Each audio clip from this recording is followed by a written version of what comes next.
கண்ணியத்துக்குரிய ஏக இறைவன் அல்லாவின் நல்லடியார்களே, நாம் அனைவருக்கும் அந்த ஏக இறைவனுடைய அருள் உண்டாவதாக. இன்னைக்கு நாங்க பீச்சில் ஒரு ஒரு ஒரு 5-6 பேர் ஒரு டிஸ்கஷன் பண்ணியிருந்தோம். இந்த ஈரான் வாரி இப்படிலாம் பண்ணிட்டு இருக்கும்போது கடவுளுடைய மேட்ரும் வந்துச்சு. இப்போ கடவுளுடைய மேட்ரு வரும்போது இந்த குரான் வந்து மனிதனால தானே எழுதப்பட்டது அப்படிங்கிற ஒரு சென்டென்ஸும் வந்துருச்சு. குரான் வந்து மனுஷனால தான் எழுதப்பட்டது. இதை வச்சுக்கிட்டு நீங்க எல்லாம் இந்த பெரிய பெரிய பெரிய பிரச்சனை எல்லாம் பண்றீங்களே அப்படிங்கிற மாதிரிலாம் வார்த்தைகள் வந்தது. அப்போ நம்ம எல்லாத்தையும் விட்டுடுவோம். குரான் வந்து மனிதனுடைய வார்த்தையா அப்படிங்கிறதுக்கு ஒரே ஒரு எவிடன்ஸ் நம்ம பார்க்கலாம். ஒரு எவிடன்ஸ் தான் குரான்ல இருந்து எடுக்குது. ஒரு எவிடன்ஸ், நிறைய எவிடன்ஸ் இருக்குது. இருப்பினும் இறைவன் வந்து அப்படியே போட்டுக்கிட்டே இருக்கிறான், எவிடன்ஸை போட்டுக்கிறான். நான் தான் இறைவன், நான் தான் இறைவன், நான் தான் அகில உலகத்தை படைத்தவன் என்பதற்கு நிறைய எவிடன்ஸ் போடுறான். இப்ப இந்த குரான் வந்து மனிதனுடைய எழுத்து, மனிதனுடைய வார்த்தை. இது குரான் மனிதனால தான் எழுதப்பட்டது அப்படின்னு சொல்றாங்க. அப்ப அவங்களுக்கு நம்ம வந்து கவுண்டர் கொடுக்கணும். அப்ப கவுண்டர் கொடுக்கும்போது எதை வச்சு சொல்லணும்னா அந்த குரானை வச்சு தான் சொல்ல முடியும். நம்ம வச்சு சொல்ல முடியாது. அவர் சொன்னாரு, இவர் சொன்னாரு, அந்த மேல சொன்னாரு, இதெல்லாம் சொல்ல முடியாது. குரான் அல்லாஹ்வுடைய வார்த்தையா இல்லையா? அது மனிதனுடைய வார்த்தை. குரானுடைய இந்த கித்தாபு அல்லாஹ்வுடைய சொல்லா, அல்லாஹ்வுடைய எழுத்தானா? ஆமா, அல்லாஹ்வுடைய எழுத்து. இல்ல, அல்லாஹ்வுடைய எழுத்து இல்ல. இது மனிதனுடைய எழுத்து. அப்படிங்கிறது தான் இங்க சொல்லப்பட்ட ஒரு ஆர்கியூமெண்ட்ன்னு வைங்க. அப்ப நம்ம வந்து பல கருத்துக்கள சொன்னாலும், அந்த கருத்துக்கள் அல்லாஹ்வ மறுக்கக்கூடிய வார்த்தைய அவங்க சொல்லும்போது, அந்த அல்லாஹ்வுடைய கருத்த எடுத்து தான் நம்ம பேசணும். கடவுளுடைய கருத்த வச்சு தான் கடவுள மறுக்கணும். அத விட்டுட்டு நாம அவர் சொன்னார், இவர் சொன்னார்ன்னு சொல்றதெல்லாம் சரியான வாதம் இல்ல. இப்ப 2 அத்தியாயம். ஒண்ணு வந்து ஹஜ்ஜுடைய அத்தியாயம். 22வது அத்தியாயம் ஹஜ்ஜு.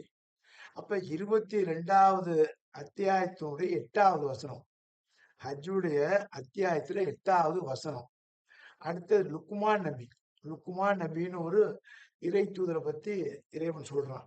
அப்ப லுக்மான் அலைஹிஸ்ஸலாம் அவர்கள பத்தி சொல்லும்போது, அந்த அத்தியாயம் 31வது அத்தியாயம். அப்ப 31வது அத்தியாயத்துல 20வது வசனம். 22வது அத்தியாயத்துல 8வது வசனம். 31வது அத்தியாயத்துல 20வது வசனம். அப்போ குர்ஆனுடைய மொத்த டோட்டல் பேஜ பார்த்தீங்கன்னா, ஒரு 600 பேஜ்ன்னு வைங்க. 114 அத்தியாயம்ன்னு வைங்க. அப்படி இருக்கும்போது, ஒவ்வொரு வார்த்தையும், வார்த்தைனா சென்டென்ஸ். ஒவ்வொரு எழுத்தும், எழுத்துனா ஒரு வேர்டு. இது பெசகாம இந்த இடத்துல எழுதுறத 22வது அத்தியாயத்துல எழுதுனத சொன்னத 31வது அத்தியாயம் 22 எங்க இருக்கு? 31 இருக்கு. 22ல 30 போட்டீங்கன்னாக்க, அ 22, ஒரு 8, ஒரு 1. அப்போ 9 அத்தியாயம் டிஃபரண்ட்ல வந்து இதே வார்த்தை, இதே ஒவ்வொரு எழுத்து மாறாம சொல்றதுன்னா யாராலயும் முடியாது. மனுஷனால முடியுமா? ஒரு பேஜ்ல எழுதுறான். அதே சொல்லு, அதே எழுத்து. ஒரு எழுத்து கூட பேசக்கூடாது. அதே எழுத்த 10வது பேஜ்ல சொல்ல முடியுமா? 50வது பேஜ்ல சொல்ல முடியுமா? ஒரு ஒரு ஒரு ஹெட்டிங்ல ஒரு ஒரு புக்ல 10 ஹெட்டிங் இருக்கு. ஒரு ஹெட்டிங்ல சொல்றான். ஒரு சென்டென்ஸ, ஒரு எழுத்த. அந்த பேராகிராஃப 1வதுல வந்த ஒரு பேராகிராஃப 10வது சாப்டர்ல அதே வார்த்தைய, அதே எழுத்த சொல்ல முடியுமா? இதான் முக்கியமானது. முடியவே முடியாது. அப்ப இந்த வார்த்தைய வச்சு, இது மனிதனுடைய வார்த்தை இல்ல. உண்மையான இறைவனுடைய வார்த்தை தான் அப்படிங்கிறதுக்கு இறைவனே சான்று சொல்றான். அத அப்படியே நான் படிக்கிறேன் பாருங்க. பிஸ்மில்லாஹிர் ரஹ்மான் ரஹீம். பிஸ்மில்லாஹிர் ரஹ்மான் ரஹீம். அல்லாஹ்வுடைய திருநாமத்தை கொண்டு ஓதுகிறேன். அது சொல்றான் பாருங்க. கேரண்டி எப்படி? எத ஓதுனாலும் இந்த கித்தாப எடுத்து நம்ம பெரட்டணும் வைங்க. இந்த இருக்கு பார்த்தீங்களா இந்த கித்தாபு. இந்த கித்தாப எடுத்து நம்ம பெரட்டுனாக்கா, உடனே ஓப்பன் பண்ணீங்கன்னா என்ன சொல்றான்? அவுது பில்லாஹி மினஷ் ஷைத்தானிர் ரஜீம். பிஸ்மில்லாஹிர் ரஹ்மான் ரஹீம். பிஸ்மில்லாஹிர் ரஹ்மான் ரஹீம். அல்லாஹ்வுடைய ரஹ்மானுடைய திருப்பெயரை கொண்டு நான் ஆரம்பம் செய்கிறேன். அந்த பாதுகாப்பை வச்சுக்கிட்டு தான் அல்லாஹ் சுப்ஹானஹு வ தஆலா இந்த குர்ஆன ஓத சொல்றான். இது யார் பிரிண்ட் பண்ணாங்கிறத நான் அப்படியே காட்டிடுறேன். இதை அப்படியே பாருங்க. இப்படிதான் மதுரையில நம்ம வந்து உம்மரி மதனி போட்டிருக்காங்க. அவருடைய கிதாபு தான். இது நிறைய கிதாபு நான் டக்குன்னு இதை எடுத்து வச்சிருக்கேன். எல்லா கிதாபும் கையில இருக்குது. சரி, இப்ப இந்த வார்த்தையை பார்க்கலாம். இப்ப நான் பார்க்கிறது வந்து 22வது அத்தியாயம் 8வது வசனம். 31 எங்க இருக்கு, 22 இருக்கு. அப்ப 22ல பார்க்கணும். அதுல சொல்றோம் அல்லாஹ் பிஸ்மில்லாஹிர் ரஹ்மானி வமின்னன்னாசி மனிதர்களில் பல பேர் இருக்காங்க. அதுல ஒருத்தன் எழுதுறான் மினன்னாசி மனிதர்கள் ஒருவன் மை யுஜாதிலுல்லாஹி மண் யுஜாதிலுல்லாஹி அல்லாவை பத்தி ஃபில்லாஹி அல்லாவை பத்தி தர்க்கம் பண்றான். யுஜாதிலு ஃபில்லாஹி யுஜாதிலு ஃபில்லாஹி இந்த வார்த்தை தான். யுஜாதிலுங்கிறது வார்த்தை, ஃபீங்கிறது வார்த்தை, அல்லாங்கிறது வார்த்தை. யுஜாதிலு ஃபில்லாஹி அல்லாவை பற்றி தர்க்கம் பண்றான். எப்படி பண்றான் பாருங்க. அப்படியே நீங்க நாங்க பீச்சில் பண்றோம் பாருங்க, அதே மாதிரியே பி ஹைர் இல்மன் அறிவில்லாம, பி ஹைரி இல்மன் அறிவில்லாம, அறிவில்லைன்னா அடக்குவேட் நாலேஜ் இல்லாம, போதுமான ஆதாரம், தெளிவு, அறிவு, லாஜிக்கு இவ்வளவு வரும். அப்ப போதுமான நிரப்பமான அறிவு இல்லாமல் பிகைரி இல்மன், பிகைரி இல்மன அறிவு ஒண்ணு. வலாஹுதன் வழிகாட்டுதல் இல்லாம, வழிகாட்டுதல் இல்லாம. இப்ப ஒரு ஸ்கூல்ல போனா தான் அந்த புக்கை படிக்கிறதுக்கு ஒரு வழிகாட்டுறது இருக்காங்க, ஒரு வாத்தியா இருக்காங்க. அதே மாதிரி வழிகாட்டுற வந்து தாய் தந்தையை தான் குடும்பத்துக்கு வழிகாட்டு. அப்ப இங்க சொல்ல பாருங்க, பலாஹுதன் வழிகாட்டுது இல்லாம, வழிகாட்டு இல்லாம என்ன பண்றோம், ஒரு வழிகாட்டுதல் இருக்கணும். அப்ப அல்லாவும் அல்லாவுடைய தூதரும் காட்டிய அந்த வழிகாட்டு ஒவ்வொரு மக்களுக்கும் வேதம் கொடுக்கப்பட்டிருக்கிறது, ஒவ்வொரு சமுதாயத்துக்கும் வேதம் கொடுக்கப்பட்டிருக்குது. இதை அல்லாஹ் தெளிவா சொல்லும் போது எப்படி சொன்னா வலாஹுதன் வழிகாட்டுதல்ல. அவன் எந்த மதத்தை சார்ந்தாலும், எந்த மொழியை சார்ந்தாலும், எந்த தேசத்தை சார்ந்தாலும், எந்த நாட்டை சார்ந்தவனாலும் அவனுக்கு கொடுக்கப்பட்ட வேதங்கள், அவனுக்கு கொடுக்கப்பட்ட அந்த வேத தூதர்களுடைய வழிகாட்டு இல்லாம, இப்ப நம்ம சொல்லுவோம் பாருங்க, நல்லடியார் இல்லாம அப்படிலாம் சொல்லுவோம் பாருங்க. அதே மாதிரிதான் என்னுடைய வேதம், என்னுடைய தூதர் இல்லாத ஒரு வழிகாட்டுதல். அதான் ஹுதன்னா வழிகாட்டுதல். ஒண்ணு அறிவு, அடக்குவேட் நாலேஜ், இன்னொன்னு வழிகாட்டுதல். அந்த வழிகாட்டுதல் இல்லாமையும் வலா கித்தாபும் புக்கு இல்லாமையும், வலா கித்தாபும் கித்தாபுன்னா புக்கு, புக்குன்னா ரிட்டன்ல உள்ள புக்கு. கித்தாபும் யாரெல்லாம் வழிகாட்டுறார்களோ, இப்படி போப்பா, அப்படி போப்பா, இப்படி செய்ப்பா, செய்ப்பான்னு உங்களுக்கு அறிவுரை சொன்னாலும் அந்த அறிவுரை சொன்னது உண்மைதான் என்பதற்கு ஒரு ரெக்கார்டு வேணும். அடிச்சு விட முடியாது. அவர் சொன்னார், இவர் சொன்னார், அவர் ஒண்ணு சொல்லிப்பாரு, இவர் ஒண்ணு சொல்லிப்பாரு. இவரு சொல்றது சரியா, இந்த பேஜில் சொன்னது அந்த பேஜில் சரியா ஒப்பிட்டு பார்க்கணும். அதான் சொல்றான். வலா கித்தாபு கித்தாப் இல்லாம, புத்தகம் இல்லாம, அந்த கித்தாப் என்ன முனீர், ஒளி மிகுந்த கித்தாபு, தெளிவான கித்தாபு. அந்த தெளிவான கித்தாப் இல்லாம பேசக்கூடாதுங்கிறான். அப்ப நன்னாட்சி மனிதர்களில் மை யுதா மை யுஜாதிலுல்லாஹி யுஜாதிலு ஃபில்லாஹி அல்லாவை பற்றி தர்க்கம் செய்கிறார்கள். அப்ப இந்த இடத்துல வந்து இப்ப ஒவ்வொரு வார்த்தையா நான் சொல்றேன்.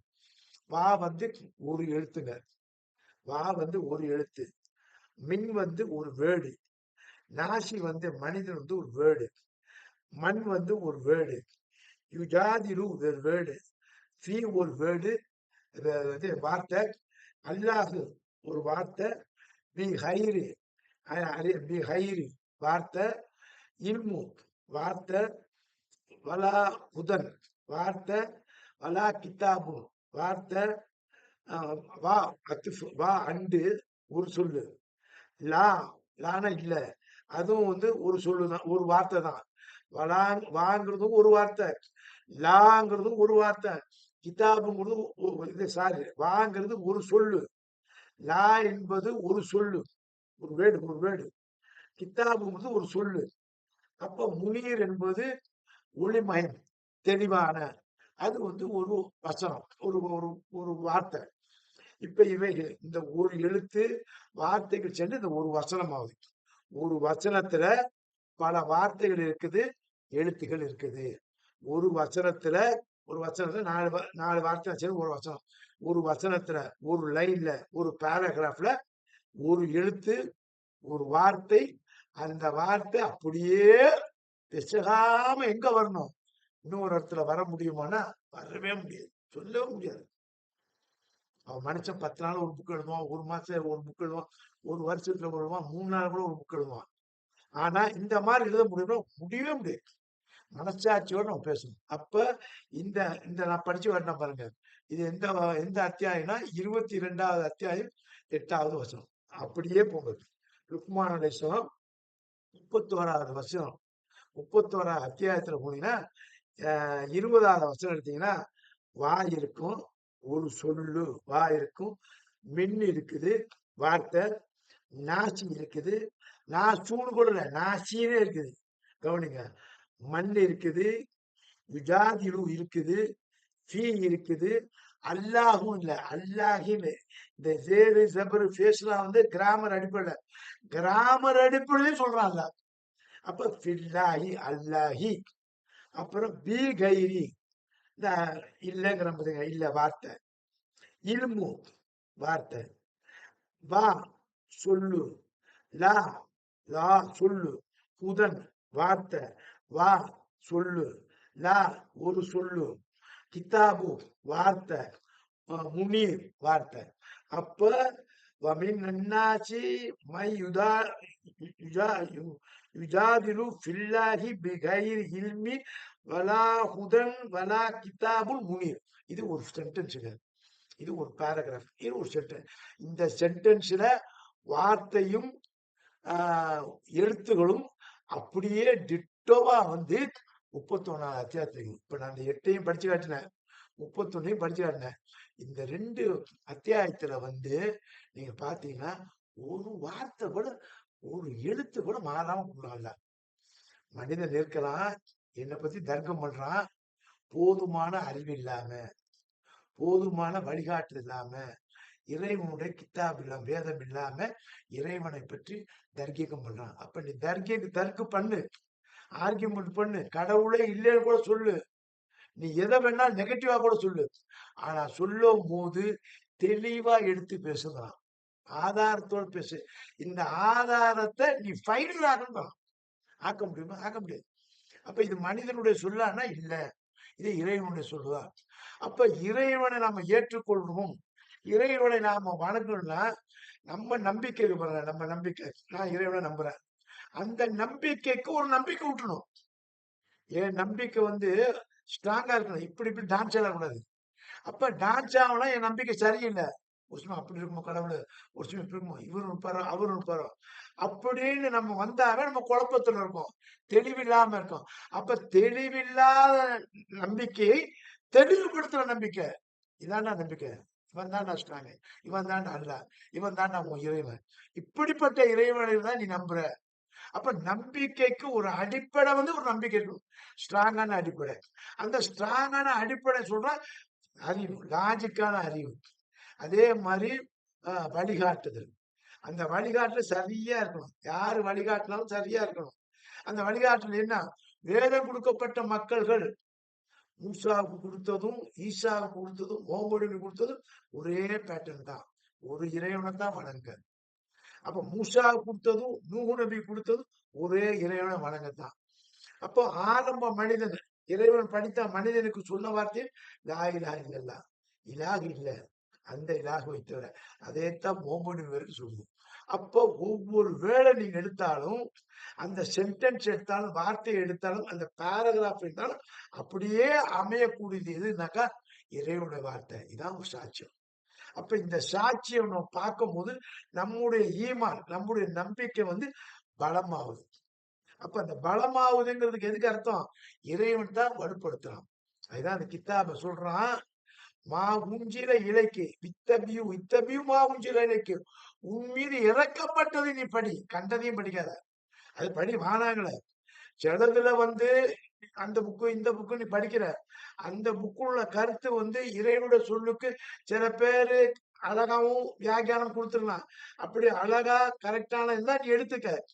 அப்படி இல்லைன்னா நீ சிந்தி. அப்பலா யக்தபுல் குர்ஆன். இந்த குர்ஆனை சிந்தி. இது இறைவனுடைய வேதமா? இது இறைவனுடைய வார்த்தையா? அப்படின்னு பாரு. அப்படி பார்த்து நீ நம்பிக்கை கொள்ளு. கண்ணு இருக்குது, காது இருக்குது.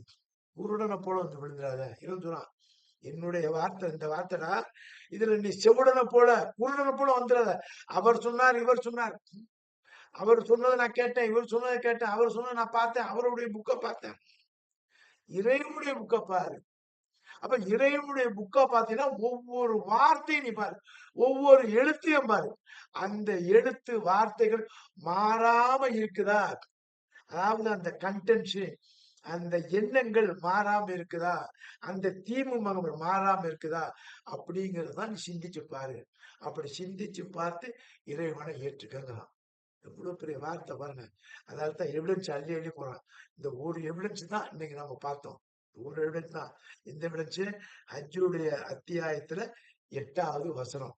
லுக்மானுடைய அத்தியாயத்துல எத்தனாவது வசனம்? 20வது வசனம். இன்ஷா அல்லாஹ் இது ரெண்டையும் நீங்க கம்பேர் பண்ணி பாருங்க.